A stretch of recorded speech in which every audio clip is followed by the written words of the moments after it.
we were at dinner, bro. And literally, we were just talking normally, and out of nowhere, bro, he was like, cuídate, don't do no stupid shit. You're gonna get deported. Remember that you only have a permit to be here. You're not no citizen. If you do any stupid shit, you're gonna get deported. I knew I was lying, bro. I knew that I was gonna go do some shit later on. You feel me? So, and I kept telling my mom, like, yeah, I'm gonna go with you. And then, okay, she was like, be ready. I want you to go with me. Be ready. Be ready by 5. And at that time, I was already doing my stupid shit, bro. You feel me? Yeah. And so she was like, be ready. And she kept calling me and calling me and saying,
new cars and shit like that, bro. And I was like, fuck, man. Like, I started crying, bro. I was in that fucking bus and shit, just laying against the fucking window, bro, just looking at this and just thinking, like, what the fuck did I do, man? Hey, okay. So we're back. We're back here for part 2. We're right here with Big Pollito 96 Yeah. off of TikTok. I want to go ahead and thank him for meeting up with for part 2 right here. We're gonna go ahead and get into his journey, man. Hey, how are you doing today, man? I'm doing good, brother. I'm doing good. Appreciate it once again for having me, bro. For sure, man. Hey, so let me ask you something. So hold on. For anybody that's wondering where we're at right now, we're at La Puerta del Diablo, which easily translates into English as the doorstep of the devil, if you were, the door of the devil. It's a real beautiful scene, and I'm gonna go ahead and add some footage in the back if you guys want to catch it to see what we're looking at right now.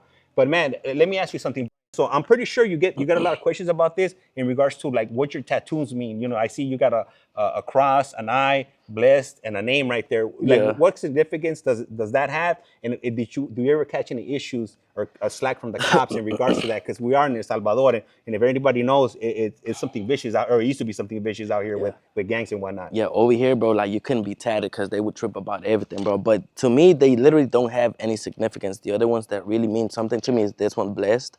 I was when I was about 19 and shit, and so I was literally hearing voices in my head, like me and my brain literally felt like two different people and shit. And I was hearing voices, bro, literally telling me to myself and shit. And I felt like I was this fucking close to doing it, bro. You feel me? So I got this shit tatted, blessed, because every morning, bro, when I had those fucking thoughts, I was always like, man, like I was always praying to God, bro, and I was like, man, like I still haven't myself, like I'm alive, I'm blessed every fucking day, bro. So literally, that's what blessed means for me. You feel me? Anna, that's my mom's name. This one is just a heart, bro. This ones don't really have any sort of meaning. I just got them because I like them. Like they don't mean anything. This one, this little spider, I got it from because of one of my best friends. It's a female, so we got it like tatted together. This one, bro, it says memento mori. That's remember that you're gonna die or some shit like that in Latin. Yeah. But I only got it because of one of my exes. You Okay. feel me? Yeah. So, but yeah, bro, I used to get stopped a lot. Like when the régimen, you know what that is, right? Yeah. El Yeah. régimen de excepción, yeah. So I was always getting stopped, bro, by the cops. The first time that I got stopped and shit, I had barely gotten the courage of going out by myself, bro. And so I went to a mall, and I was literally on my phone talking with my girl at that time. I was literally on the phone, bro, just texting with her and shit. And out of nowhere, bro, I heard, hey, Bo, vení para acá. And so I was like, I remember texting her, bro. I was like, holy shit, I think they're gonna fight. And then out of nowhere, I heard it again, bro, like screaming and shit. Hey, Bo, cerote, vení para acá. like literally screaming, mad as fuck, bro. And Yeah. I was like, holy fuck, like this shit's about to get good. So Shit, yeah, bro. where is Yeah, that? yeah, bro. So I remember I was in my phone, bro. Like I was trying to listen, you feel me? But I Yeah. was in my phone texting my girl, like, damn, this shit's about to get good. I'm gonna act like if I'm just over here waiting for somebody and shit. Yeah. And then he was like, hey, pendejo, que no escuchas que te estoy hablando. So when they said that shit, bro, I was like, holy fuck, like that shit's about to go down, bro. So I turned back, bro, and it was a fucking cop. And he was calling me, bro. And I was like, oh shit, you're talking to me? You Yeah. feel me? And so he was like, no escuchas que te estoy hablando, vení. Like literally screaming, bro. And I Yeah. was like, oh fuck, like what the fuck happened? Yeah. He was like, yo, estos tatuajes, ¿qué? And I was like, yo, like, nah, no significa nada. You can look at all my shit, like, no significa nada. He was like, dame tu DUI. A DUI, like, if people don't know, is the ID. Over here, it's called DUI. And so he was like, dame tu DUI. So I gave it to him. I gave him my ID. And he started calling, like, people on the phone and shit. And I guess he started reading out my full name, date of birth, and my DUI number. And he just kept me. He was like, what the fuck do they mean to you? I was like, nah, you can check anything. Like, you can run a background test on me. I'm not a part of a gang, never been a part of a gang. So I was like, you can do whatever you want, but I don't belong to no gangs. And you can go to Google, you can do whatever you want, investigate the tattoos. They don't mean anything. So he just kept me in there, bro. There was another cop that came in and he was like, why did you get that shit tatted? And I was like, look, man, over there in the States, even cops are tatted. So it doesn't really mean nothing over there. Over here, that's the problem is over here. So after like 5 minutes, bro, they came back. They were like, all right, andate. You feel me? That was the first time, bro. That was the scariest because I was like, bro, I'm telling you, that was my first day going out by myself. Yeah. You feel me? And then fast forward, bro, after like 3 times of me getting stopped, fast forward, the last time that I got stopped, I was driving, bro. I had the windows down, and then I was about to bust a right, and I was looking to my left, bro, because the cars coming this way, right? So I Yeah. was looking to my left. I was literally like this, hands on the wheel. I did not see, bro, that there was a cop right here on the corner, and so I was like this, and when I started speeding up, I heard them like the motherfucker. He was like, "Para!" Like stop. And so, like literally screaming, bro, mad as fuck. So I look again, and it was another cop, bro. And immediately, right in front, like immediately, bro, when he said para, another cop like ran and got in front of my hood and shit. So I wouldn't go nowhere, bro. Damn. Yeah. Yeah. And so there was like para ahí, para ahí. And he was like, turn that shit off. So I turned my fucking car off and shit. He was like, get the fuck down. Like literally fucking screaming, bro, like mad, bro. I'm like, yo, what the fuck? Like he was like, take off your shirt. I ended up taking my shirt off and shit. And then they kept me like this, bro, for like a good 15 minutes and shit. I couldn't do nothing, bro, and I was scared that I was gonna get shot. Yeah. You feel me? So they literally held me like this without no shirt, bro. I'm telling you, no shirt. And they started asking me about my fucking tattoos, why the fuck I get them tatted, what do they mean? And same thing, bro. They asked me for my Dewey and all that type of bullshit, you feel me? Yeah. And same thing, after like about another 5 minutes, bro, of them calling, I don't know who, and they actually let me go and shit, you feel me? And by that time, bro, it was my fourth time and shit, and I started asking it, bro. I was like, yo, is it illegal? It's good, right? And I was like, yo, is it illegal to have tattoos in El Salvador and shit? Yeah. And they were like, nah, it's not illegal. But over here, people are not used to that shit. And mind you, this shit was about like 3 years. I don't know when the regime started, right? Yeah. I I think think it was like 2000, like 2021, wasn't it? I think it was like yeah, I think it was something like 2000. that. Yeah. And so he was literally like, we're not used to seeing tatted people over here. Over here in El Salvador, the only people that are tatted is literally the gang members. Yeah. And I was like, yo, I completely understand that, but I mean, you can tell if somebody's a part of a gang or not, right? So I was like, at least do it not in the way that you guys are doing it right now, because right now you're just making people feel insecure and shit about themselves, about coming to El Salvador. Yeah. And he literally told me, bro, no, just don't worry about it. Having that tattoo is not illegal in El Salvador. You just have to understand that we're going through something right now that is like, okay, everybody that was tatted was a gang member. So I was like, okay, I understand that. You know what I mean? Yeah. But yeah, bro, ever since then, I have not gotten stopped ever again, bro. Even though I got more tattoos now. You feel Yeah, me? yeah, yeah. Yeah, I have not gotten stopped. I've passed like right in front of a car, bro. They don't even stop me no more. Yeah. You know what I'm saying? So now they're looking at it more like a normal thing now. You feel me? And for anybody that's watching right now is wondering what he's talking about, the régimen de excepción. It pretty much what happened was the president of El Salvador, Nayib Bukele, what he did was he suspended the constitution So pretty much nobody has any rights as far as, if the cops want to go into your house, if they want to arrest you, they don't need to have a reason as far as why they're doing it. They could do it, and they could hold you for X amount of time, and without speaking to a lawyer, without contacting your family members. So if your neighbor, what was happening a lot too was, if you had a neighbor or you had an enemy or you had a family member that didn't like you, what they would do is they would call this hotline and be like, hey, this guy over here, he's doing X, Y, and Z. You guys need to come investigate him. And people will go missing just like that, and people have been gone. Now that you're saying that, bro, that happened to one of my best friends. When I got deported, I started being friends with one of the deportees and shit. We were like this, bro, to the point where he was basically my best friend and shit. Yeah. And then for Christmas, bro, they were you know what morteros are and shit, right? Morteros, Mortar rounds for fireworks. yeah, fireworks, Okay, but yeah, the yeah. big ass fucking Yeah. thing. And so he had bought some morteros and shit. Him and some other friends and somebody that came from the United States. Yeah. And so the one that came from the United States, he was the one that bought them. And so he told my best friend and some other neighbor, he was like, yo, let's pop it. So, my bad, excuse me. So they started asking the neighbors for permission, bro, because it was already like 2 in the morning. Yeah. It was the 17th of December. And at 2 in the morning, bro, so he started, there were still some neighbors outside and shit. So he started knocking on the neighbors that were there. And they all opened, bro. Literally, they all opened. And Yeah. they were like, yeah, you can pop them. Everybody gave him permission to, right? So he started popping, oh, no, I'm lying to you. It's a metralleta. Oh, okay, yeah, Yeah, yeah, like a whole like row of like the little yeah, firecrackers yeah, stuck yeah, they're together. Okay, metralleta. Yeah, okay, it yeah, was a metralleta. I yeah, just remember it was a metralleta. You know how they're in like a little casing, yeah, like a paper casing and shit. yeah, When they started popping that shit, bro, is the one of those little fucking fireworks yeah. came off the casing Uh, and it popped in one of the neighbors' foots, Legs. yeah, Oh legs. shit. Yeah. And so on it was one of the neighbor's son. He was a 20-year-old kid, bro. Uh, A 20-year-old kid and shit. And so he came up to them talking about, look, what the fuck you did to my foot? Like that shit popped in my foot, this, that, and the other. He started making a whole big ass deal about it. And so one of the other neighbors that was with my best friend and from the one from the United States, he was like, yo, hey, calmate viejo. He was like, yo, calm down, brother. Like we literally just asked everybody for permission. Like, you know, we did not mean to do that shit. It literally just came off the casing. And so he supposedly he kept going, bro, talking a whole lot of shit. And the one that came from the United States, he had a strap on him. Yeah. And so when he just kept talking a whole lot of shit, but the one the motherfucker from the United States, he pulled it out. And he was like, yo, so what's up then? Like, we're literally just popping fireworks. And he literally showed it to him, bro. Yeah. When he showed it to him, like, the 20-year-old kid went back to the house. And he called his mom. Yeah. He called his mom and shit, bro. And the mom came, like, mad as fuck. 2 days later, bro, I was on my way to their house, to my best friend's house. Yeah, yeah. And it was literally on a corner.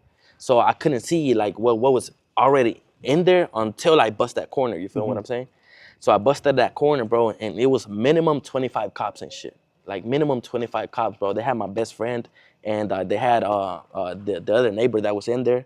The only one that got saved because he had a passport from the United States was the one from the United States. You feel And me? that's the fool that popped out the Yeah, strap, and right? he was the one that popped the strap and shit. You feel Yeah. me? And he was the only one that they let go, bro. Yeah. And just because he had that document from the United States and shit, and my best friend and the other neighbor that was in there, bro, they took them in for supposedly being gang members, extorting people and selling drugs. And it was a whole complete bullshit ass lie, bro. Like, it was a fucking lie, bro. So back then, that was some real ass shit right there, bro. Like they used to literally, if you would just call him and be like, yo, he's a gang member, just because you was hating on him, bro, they would literally come and take you, dog. Yeah. Yeah. That shit So was, so has he come out yet? Like, does anybody know anything about that guy? bro, it's already been like what, 3 years? He's still locked up, bro. He's still locked up, bro. Damn. Yeah. That's nuts, man. But yeah, that shit's real out here. And that's why I brought it up. But man, hey, so I want to go ahead and take you back to before you came to El Salvador. When you were still in the U.S., you were in San Antonio, Texas, if you will. I remember Houston. Houston. Okay, Big Houston. sound. Yeah, Houston. yeah. Yeah, yeah, man. So he was out in Houston. So, and I know you mentioned that you were in school and you had just got DACA. I'm pretty sure that shit felt amazing getting. Fuck yeah, bro. I was fucking excited, dog, because I was like, man, I'm finally gonna be legal in the fucking States, you know what I mean? And so I remember, like, I don't know if I told you, bro, but I was in the ninth grade 3 times. I was Yeah, almost, I told you, right? Yeah. So yeah, when they gave me DACA, they had just given me that shit, bro. So I was like, man, fuck, you know what? Like, I was tired of working fucking bullshit ass little jobs that I was pretty much working like a slave and shit, bro. So I got DACA, I started working, bro. I started working at McDonald's for like 2 years. I fucking hated my life, bro. I hated that shit. And then I started working at Walmart. Yeah. So I was like, man, you know what? Like, I don't want to lose DACA because supposedly one of the clauses of DACA is that you have to keep studying.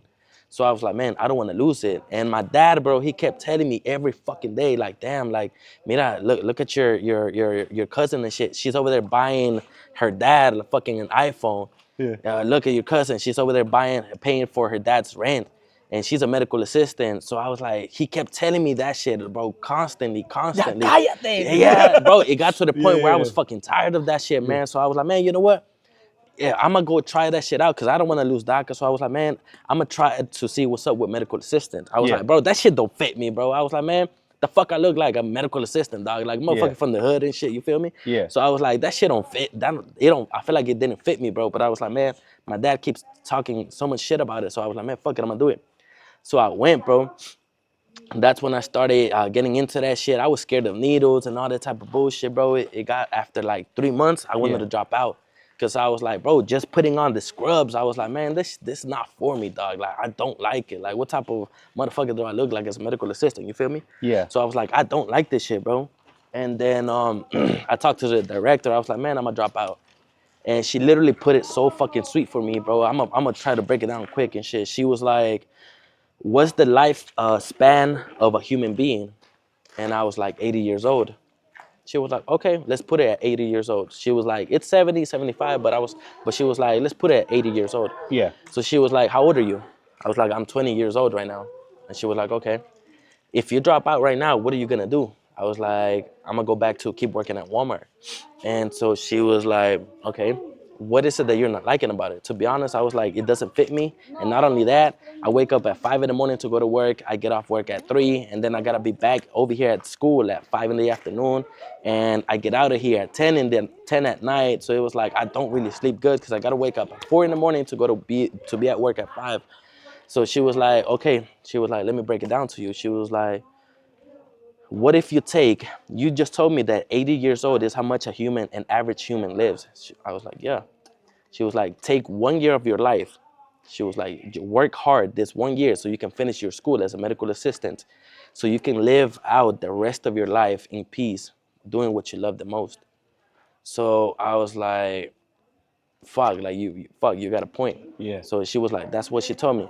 She was like, if you want to drop out, fuck it. Like, you can drop out, but just think about it. Take 1 year of your life. You just told me that you hate working at Walmart. I was like, yeah. So she was like, take 1 year of your life working hard to change the rest of your 60 years of living. So just because of that, that's when I stayed, bro, and I decided to finish medical assistant and shit. You feel me? Okay. But yeah. Hey, so what do you do as a medical? Like, what are the duties of a medical assistant? Like, what do you do? To be honest, bro, you're pretty much just the doctor's bitch. You feel me? You tell pretty much you gotta make sure you take the vital signs of the patient when they come in. You do phlebotomy shit. You do EKGs, I think it's called. Yeah. You take blood. You do blood work. You put shots in, vaccine. You take blood out, all that type of shit, bro. So everything that the doctor doesn't want to do, you gotta do it for them. Except you cannot give a prescription. You cannot none of that. That's already a doctor's job. Our job, bro, is to pretty much prepare the patient for the doctor. You feel me? That Okay. was our job. Okay. Yeah. So you end up finishing that course. What kind of jobs were you getting at that point once you got your certificate? Did it take some time? Were you able to land quickly? Did they provide job placement for you? They did. So that was the only good thing about them is that their goal was literally for you to find a job like immediately as soon as you finish medical assistant. So they actually found me a job, bro. I had as soon as I was done, like 3 days later, I started working in a clinic. I think it was called IBN Sina in Houston. I think it's in or outside of Houston. I don't remember, bro. But Yeah. it's called IBN Sina. And so I started working there, bro, for like 3 weeks. And I was like, man, bro, at Walmart, I was getting paid like, I think it was $10.50 at Walmart, bro. Yeah. And over here, I was like, working as a medical assistant, I started getting paid, bro, like fucking, what was it? 11 $50, I think it was, or Okay. $11. Yeah. So I was like, bro, I literally went to school, studied for this shit just to get paid one more dollar. You feel me? So I was like, man, I started regretting becoming a medical assistant, bro. And during that time, one of my boys, he told me about this assignment, a traveling nurse, traveling medical assistant, and getting paid like $2,500 a week. So I was like, what the A week? fuck? A week, Yeah. bro. Yeah. Okay. So I Yeah. was like, bro, what the fuck? Like, how?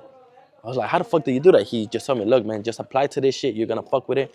So I applied to that shit, bro. Yeah. Yeah. And then this the fucked up part. Like they don't tell you where, they don't tell you what it's about. Like I thought I was gonna get kidnapped, bro, because they literally just called me. He was like, yo, we just got your application and shit. And he was like, can you please send us a photo of your social security card, your license, and your permit to be in the States. Yeah. And I was like, okay, I sent it over, bro. Nothing. Like I didn't hear back from them till like 4 hours later. And they literally just called me back. They were like, all right, look, you gotta be, your airplane is booked for tomorrow at 10 in the morning. You gotta be there. And I was like, I gotta be where? Uh, we're gonna send you the information once you land. And I was like, what the fuck? Like that's it? Like you're not gonna tell me what it's about? Yeah. And they were literally like, nah, we can't tell you what it's about. Fuck, bro. So I took a risk, right? So I took a risk. So Yeah. I took that fucking airplane, bro, and I landed in El Paso, Texas, from Houston to El Paso. I landed in that bitch, and then they once we got there, bro, we thought that they were gonna order like an Uber for us or something, bro. But nah, they were like, nah, you gotta come here. And I was like, okay, look, we just landed here. I don't know how to get there.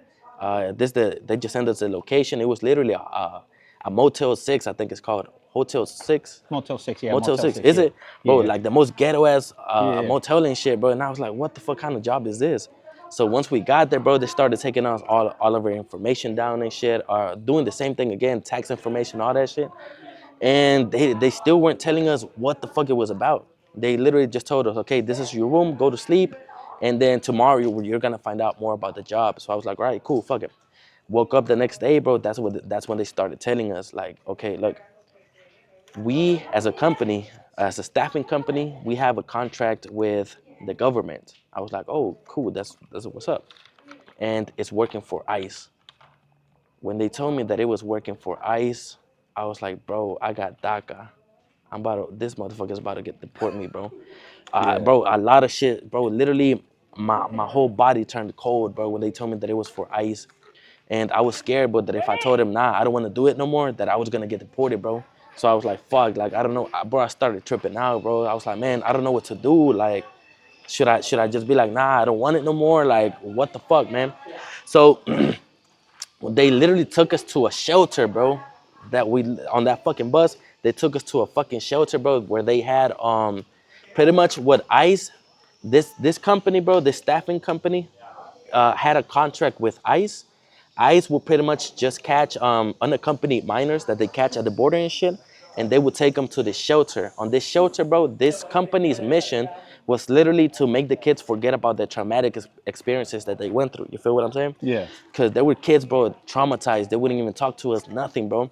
And this company, once the kids was already inside of the shelter, like they would try to get them a sponsor so the kids would be able to stay inside of the United States. Once the kid found a sponsor, bro, they uh fuck, I lost my train of thought. Once the kid found a sponsor, oh yeah, once the kid found a sponsor, this company will give the kid some sort of a permit to be inside of the United States legally, and then they would be able to go with their sponsor. You feel what I'm saying? So yeah, that was pretty much all that my job type over there in as a medical assistant working for them and shit. You feel me? And when was that shit true? So I know you had mentioned somebody told you it was like $2,000, 2,500 a week. So was that like anytime during this time, like when you get to the motel, are they talking about how much you're gonna get paid hourly or per day or whatever? Oh, that's right. Yeah. So, yeah, bro, at the hotel, they did told us how much we were going to get paid. It was about 45 an hour, and we were making OT after 3 days of working because it was literally, bro, it was 12 hours a day, 7 days a week for like 30 days straight. So it was no days off. So after, I think, 3 or 4 days, we already hit the 40-hour mark. So you still had what 3 more days of the week to do OT like a motherfucker, like overtime, bro. Like I'm telling you, we had no days off, bro, no days off. So yeah, those 2,500 like ran up like really fucking quick, fool. You feel me? So Yeah. yeah, that's why that shit was true, bro. It did end up being true. So let me ask you this. So, did you know that like getting DACA was just like pretty much just allowing you to be in the country? Like there was like no pathway to become like a green card holder or obtain U.S. citizenship?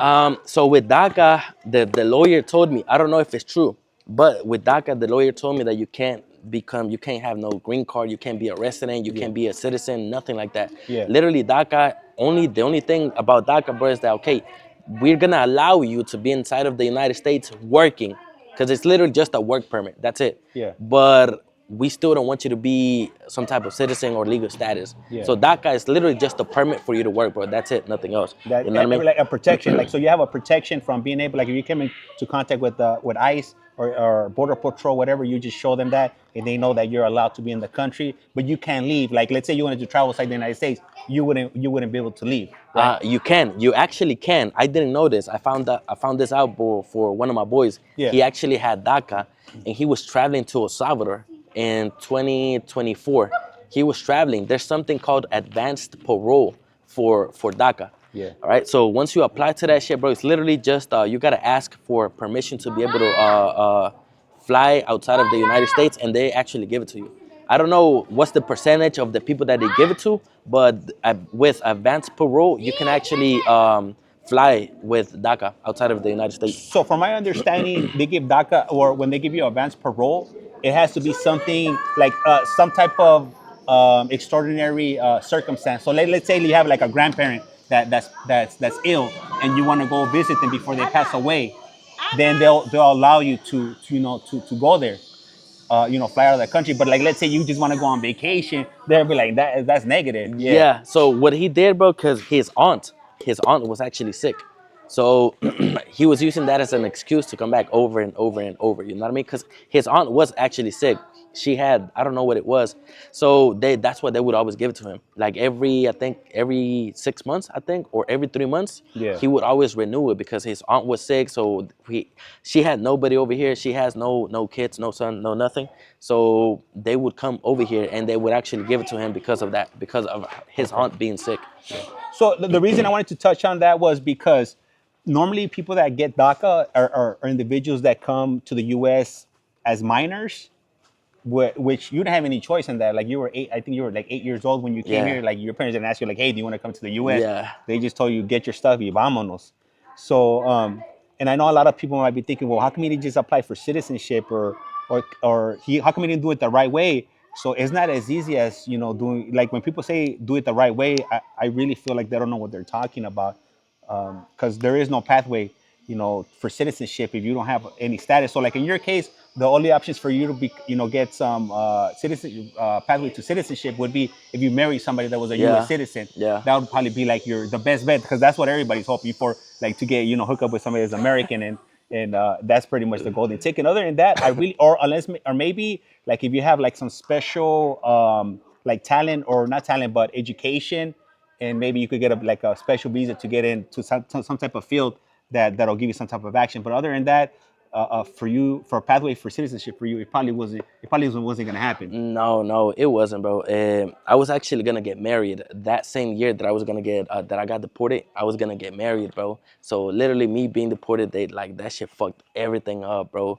That same year that I got deported, I was gonna go back to school for nursing. I wanted to be a nurse, bro. Like I used to hate the medical field, medical assistant, but I ended up loving it so much, bro, and that I was like, man, you know what? I want to go to school and be a nurse, because nurses, bro, where I was working as a medical assistant, nurses were making $20,000 a month. You feel what I'm saying? In a month, Yeah. bro. So I was like, fuck, like I want to be a nurse. You feel me? Yeah. I want to do that shit. And so, fuck, what was your question? No, so I was just asking like about like was there like any pathway, but I think pretty Oh much. yeah, the merit. So Yeah. yeah, that same year, bro, I was gonna go back to nursing, bro. I had already saved up money, right? Supposedly saved up, even though I was spending all of it. Like as soon as I would get those 10K, bro, in a Yeah. month, I would spend that shit in a week. So, anyways, I was so confident, bro. I had enough to be able to like, okay, all I have to work is 2 more weeks, and I could put a down payment on a car, bro. Like my dream car was always a fucking Jaguar Yeah. XF. That had always been my dream car, bro. I always wanted a Jag. So I was like, man, I'm gonna work 2 more weeks and I'm gonna put a down payment on this car right here. And I'm gonna go back to nursing school. And I was like, this year, me and my girl, the girl that I had at the time, she was offering me, bro. She was like, do you have a, oh, cause she kept wanting to take me to Mexico, bro. Cause she lives in El Paso, and she kept being like, yo, let's go to Mexico, let's go to Mexico. And I was like, nah, I'm too scared of it. I don't want to go to Mexico. There's cartels in Mexico. I don't want to go there. Yeah. And so it got to the point, bro, where she was begging me so much. And she was like, why don't you want to go to Mexico with me? Cause she would always go to Juarez, Ciudad Yeah. Juarez and shit. And so I was like, nah, like I'm scared.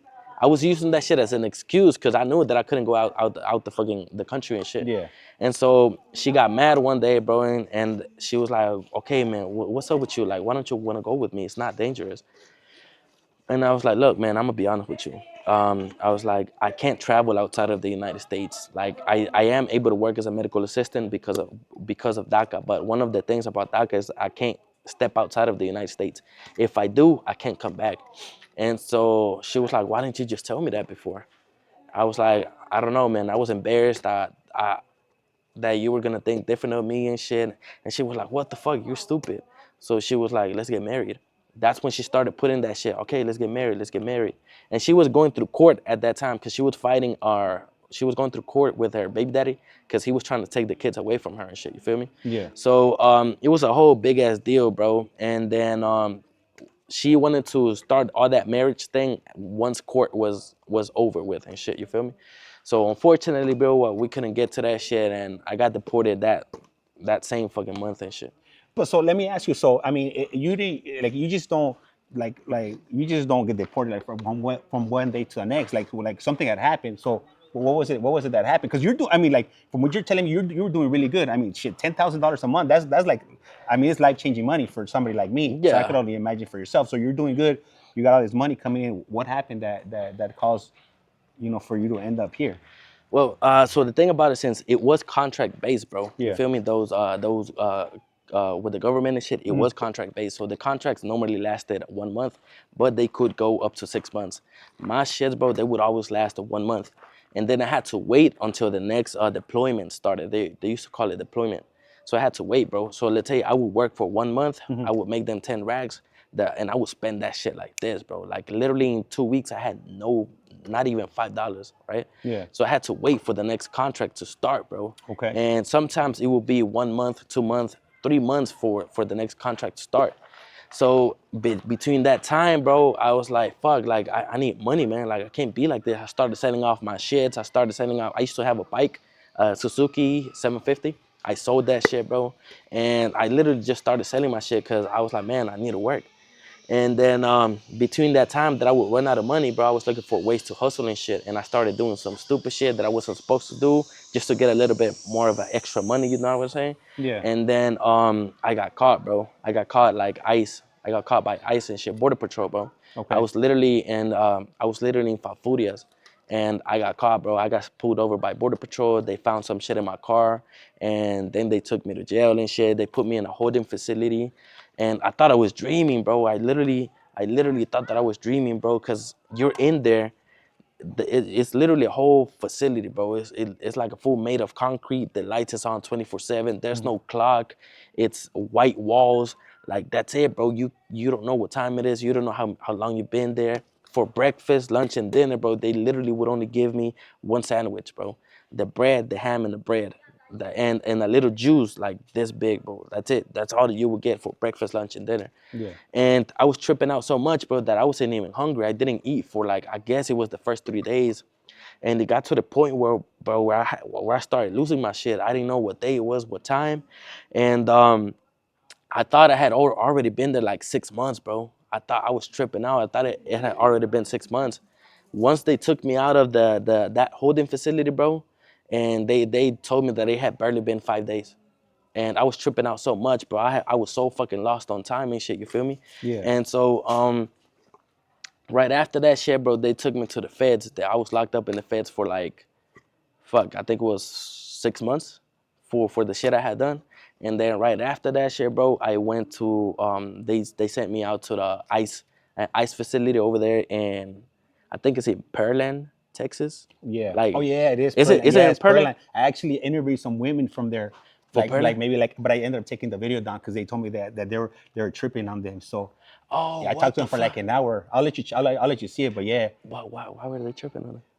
because they were talking about how they're getting abused in there, like how the food that was. They showed me the food. The food was disgusting. They showed me like a burrito. It looked like a freaking cigarette. It was Oh yeah, ugly. bro. That It the was food, ugly. shit. Fuck yeah, bro. So Yeah. yeah, so I was in there, bro. I was in the ICE facility, and the fucked up part, bro. When I was in ICE, I guess they get a lot of people that don't speak English and shit. So they put me on the ICE facility, bro. And the agent, the ICE agent, motherfucker Martinez, his fucking name, bro, Martinez. And so he was already all cool, happy about it, bro. They called my name because we were like about 20 in a little cell once we was inside of ICE, Yeah. and they called my name, bro. And the ICE agent was so cool. He's like, "Hey, cómo estás, viejito?" And really fucking cool, bro. Like happiest motherfucker ever, right? Yeah.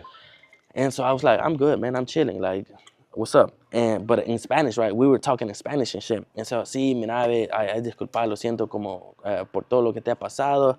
And so, mira, no te preocupes, solo firmame aquí. So he pulled out a paper, bro. On the top it said order of deportation. And right here, bro, on this side, it was like a little frame with a picture of my name. Right here was a space for me to sign. And right here, it was a space for me to put the thumbprints and shit. And so he was like, "Sí, viejito, look, I just need you to sign." Like I said in Spanish, right? We were talking in Spanish. Yeah. He was like, "Look, man, I just need you to sign over here. Just do me a favor, sign over here, and then put your thumbprints right here." And I was like, that's when I started speaking English to him, bro. And I was like, "Is this for me to be deported?" And he was so cool about it. He was like, "Yeah, this is for you to go back to your home country. You don't have to be in here no more. Yeah. Like you don't have to be in this shithole anymore." So I was like, "Yeah, but just sign it right here so you can go back to your home country." And so I was like, what the fuck? Like I told him, but I stayed looking at that shit, but and I was like, I'm not gonna sign this shit. And he was like, what do you mean you're not gonna sign it? Literally, his attitude changed like this, bro. He was like, what do you mean you're not gonna sign it? I was like, nah, man, I'm not gonna sign this shit. He was like, what are you talking about? You have to sign it. It's by law, you have to sign it. And I was like, man, I don't care about the law. Like, I'm not gonna sign this shit right here. And so he was like, look, man, like if you don't sign this shit, you're gonna spend more time in jail. We're gonna take you back to the feds and you're gonna spend more time if you don't sign this shit.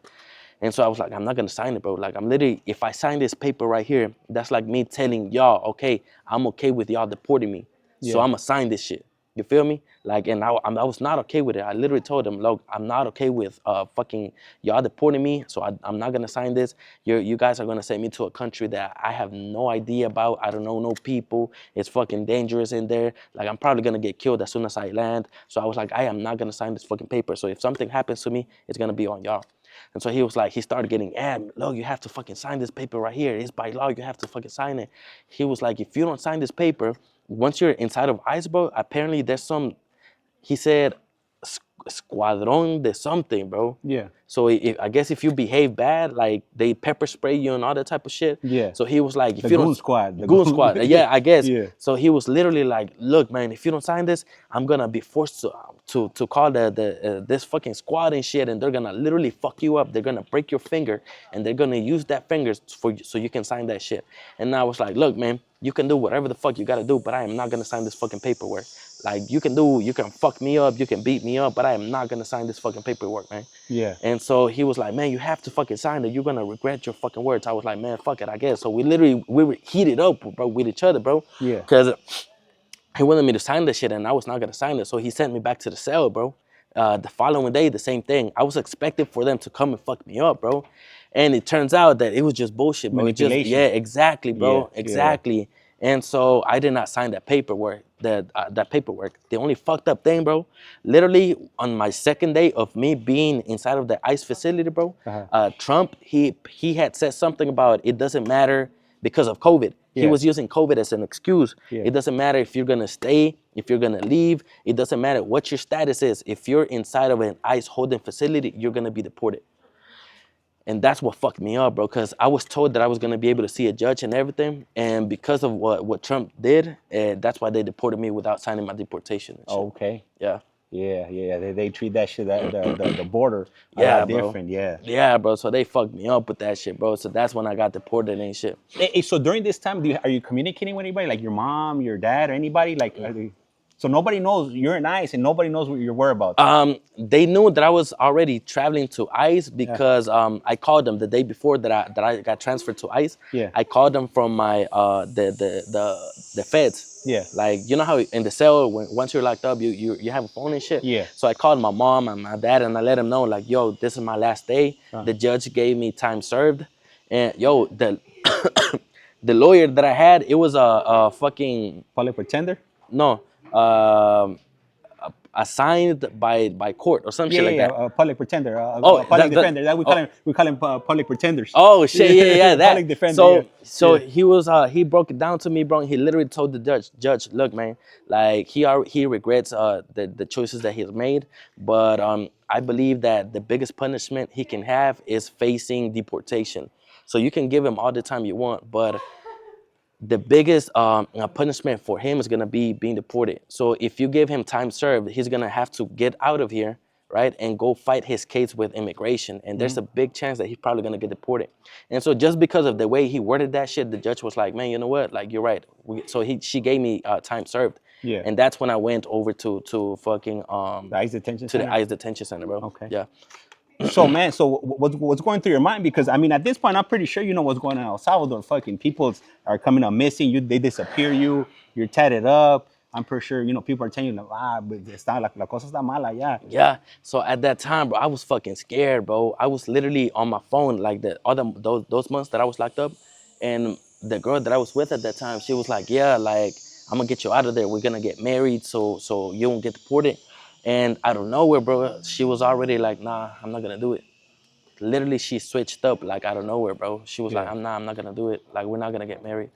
And I was like, "Fuck, man. Like I'm gonna get killed." Like literally, bro, I had already heard that if you get deported to El Salvador, like the most you would last, bro, is like 4 or 5 days. And you would immediately, bro, like they weren't playing with people that got deported. Like you would get killed, bro, like this. You feel me? They weren't tripping about that shit, bro. So, I was scared, bro. I'm not gonna lie to you. I was fucking scared, bro, because I was like, man, I'm gonna die, bro. Like the way shit is over there in El Salvador, fuck, man. Like, I'm gonna die, bro. Like, I'm gonna fucking die. So let me ask you, what's your experience that day? I'm sure they wake you up like really early in the morning, shackle you up, leg irons, the arms. They're walking you onto Con Air. Like what's it like? Like I'm pretty sure people are crying. Like people are definitely not looking forward to coming back home. So you know, what are you thinking? You're seeing all of this. I'm pretty sure the federal agents, they're not, or the marshals, they're not treating you well. So what's the whole atmosphere?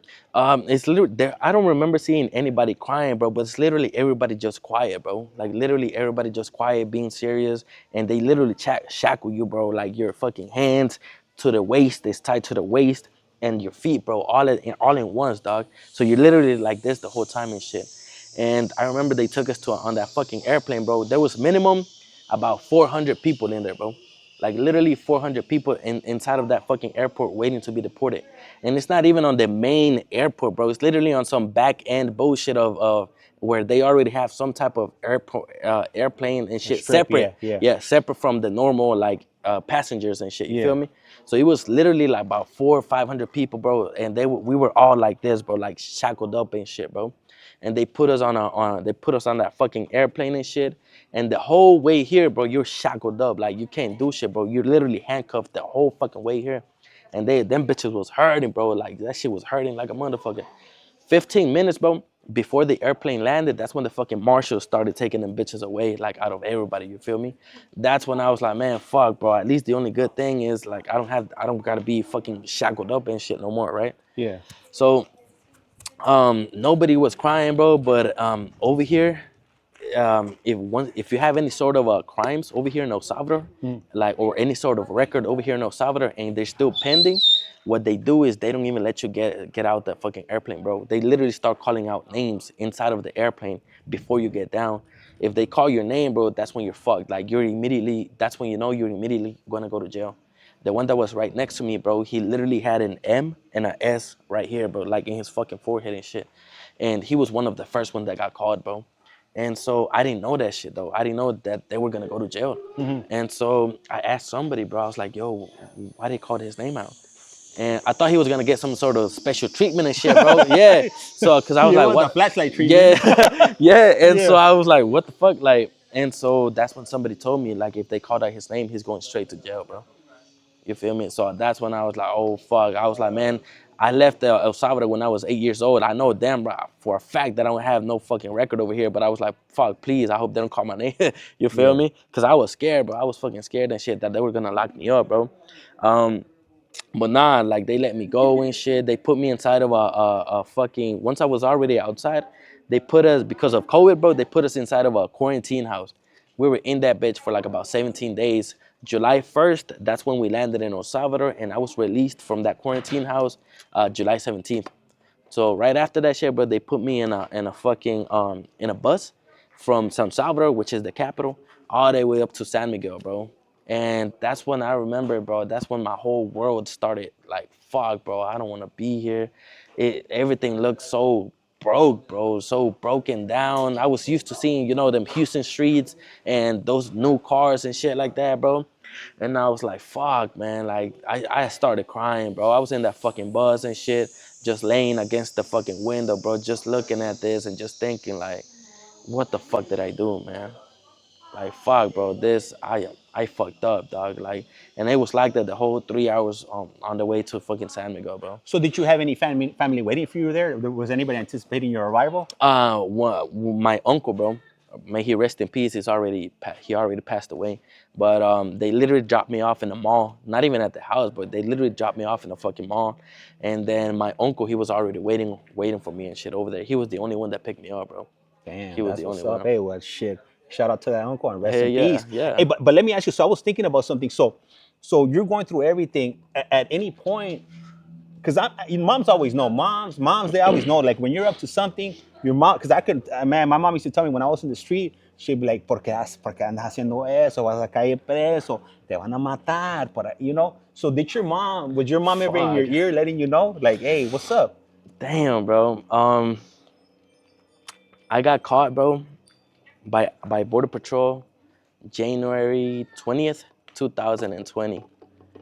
December 31st, 2019. Yeah, December 31st, 2019. My my mom and my dad separated, so we didn't live it together, right?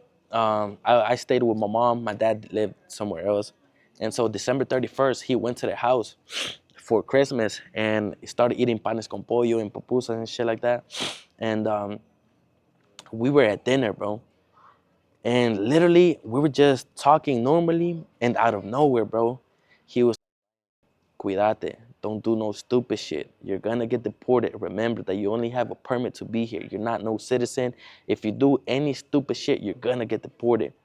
And he just started yapping, going on and on and on, bro. Literally for like 30 fucking minutes, bro. And I wasn't even saying shit, bro. But he just started ruining my mood and shit, bro. Cause I was like, man, bro, it's fucking Christmas, dog. Like it's Christmas. Like what the fuck? Like why are you talking to me about this shit? I don't want to hear this shit right now. You feel me? So he was like, stop being stupid. If you're doing some fuck shit, stop. Don't do that. You're gonna regret it. You're gonna get deported. You don't wanna go to El Salvador. Do you like El Salvador? I was like, no, I don't. Okay, then act up. He was like, if you ever even think about doing something stupid, don't do it. And he just started going on and on, bro. So I was like, man, you know what? So I literally got up, bro, and I left to the upper room. I left to my room, bro, and I literally left them talking and shit, right? Uh, 20 days later, bro, January 20th, my mom, she hit me up and she was like, yo, one of my friends from church passed away. And it was, at this time, it was around 1 p.m. when she called me. And she was like, can you go with me? My mom, she's always been into church, but she has never asked me, like, or begged me to go with her to anything, bro. Yeah. This was the only time where she was like, go, please, like, I want you to go with me. Like, I really want you to go with me. And I was telling my mom, yeah, like, I'm gonna go with you. Like, I'm gonna go with you to the funeral. Don't trip, I'm gonna go with you. I knew I was lying, bro. I knew that I was gonna go do some shit later on. You feel me? Yeah. So, and I kept telling my mom, like, yeah, I'm gonna go with you. And then, okay, she was like, be ready. I want you to go with me. Be ready. Be ready by 5. And at that time, I was already doing my stupid shit, bro. You feel me? Yeah. And so she was like, be ready. And she kept calling me and sending me messages. She was like, "Where you at? Like, let's go." And I remember seeing the calls, bro, from my mom coming in, and fuck, bro, I'm gonna cry again. um, and I remember just seeing my mom's calls coming in, bro, and I didn't pick up. I didn't pick it up. Um, and I went to go do my shit, bro. And that same night, I got stopped by Border Patrol, and I got sent to the feds. And 8 months later, bro, 6 months later, my bad. 6 months later, that's when I got deported, bro. So if I would have just listened to my dad and my mom, bro, like I wouldn't even be here right now. You feel what I'm saying? Yeah. Um, so yeah, bro. She knew. They already knew. I guess they had a feeling. You feel me? Like Yeah, they they already know. had a feeling, bro. But a son, bro, especially a 20-year-old kid at that moment, like 21, my bad. Like you're gonna be on some stupid shit. You feel me? Yep. Like 21, my bad. I can't even think, bro. I was 20, 23 at that time. Yeah. So they already know, bro. I guess they already had a feeling, man, and they tried to warn me, bro, and I didn't listen, bro. You Yeah, feel me? it'd be like that. I got a story. I remember like when I was like maybe like 16, and we used to go clubbing a lot. And one night we went out and I got stabbed. I got stabbed on the bus, Oh shit. and we I was me and my homie. And when we got home, my mom was up, and she was like, "¿Qué pasó?" And my mom would never wait up for me. I would always be out on the street. Nothing would ever happen to me. She would always be sleeping. This particular day when I got home, she was waiting for me. And Damn. then I told her that I had got stabbed and stuff.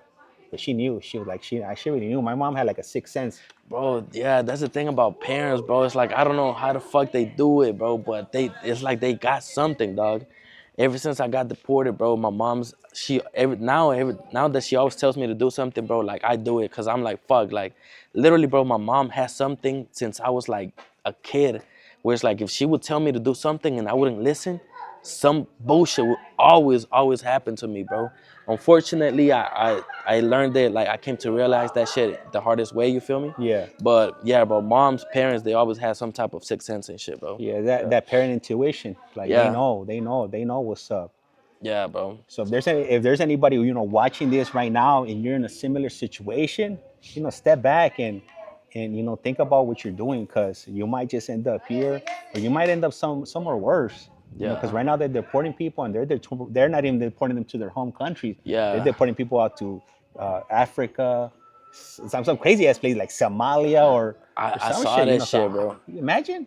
Fuck yeah, bro. I Yeah. saw that shit. There was, I don't know if you heard the story about the one that got deported to El Salvador, and supposedly he was a gang member. Yeah. Yeah. And then they deported him. They took him back to the States, and now He's they gone. deported Yeah. him to Africa or some shit Yeah. like that, Yeah. bro. Yeah. That's what I'm saying.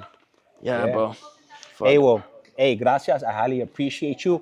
Well, I want to go ahead and you do a part 3, because we gotta do like how did you get on your feet when you got to El Oh, Salvador? fuck yeah. Hell Yeah, because yeah. you got like you're brand new to a new country.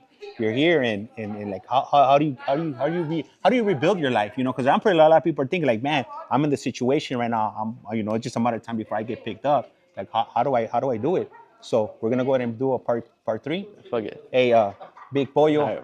For 96, sure, bro. Pollito, appreciate you. Hey, I'm gonna go ahead and show you guys the scene, what we're seeing right here. Look, this is where we're at. We're in La Puerta del Diablo, and this is the scene we got right here. Look at this.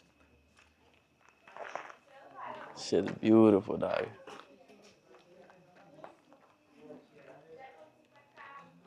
Literally in a cave, dog. Yeah. Hey, so hey, ven para acá, por favor. Hey, this is Collect Call James.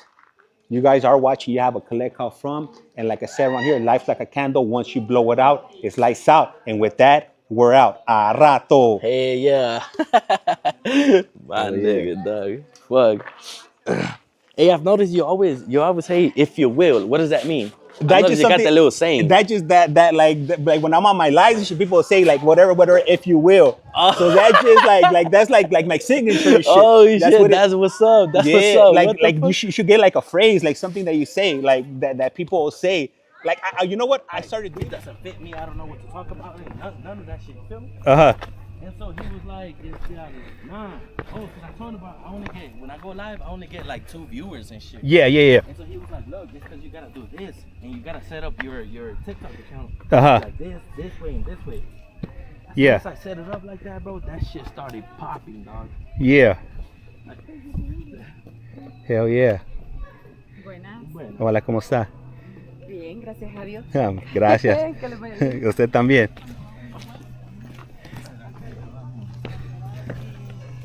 Si pone usted el GPS,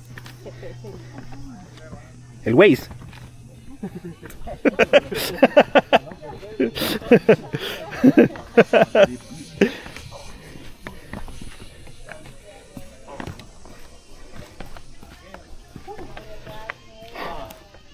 God damn.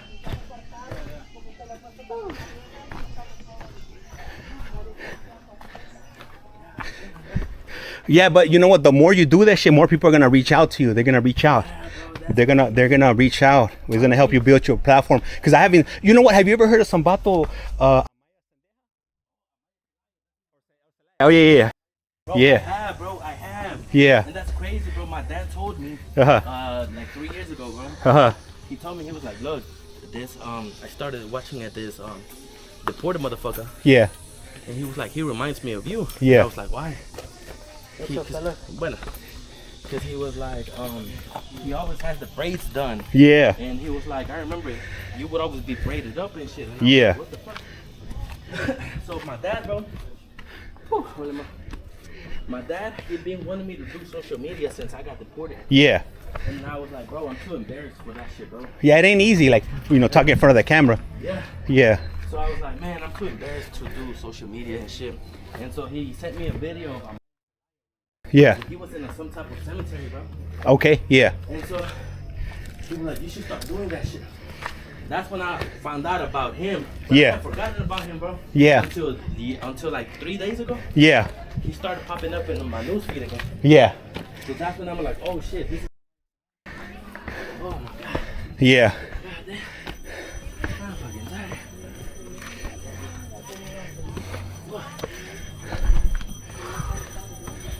Holy shit. Shit, we made it. Yeah. Let's go cop a water.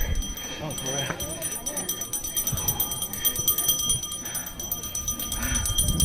There's so many beautiful women over here. Right?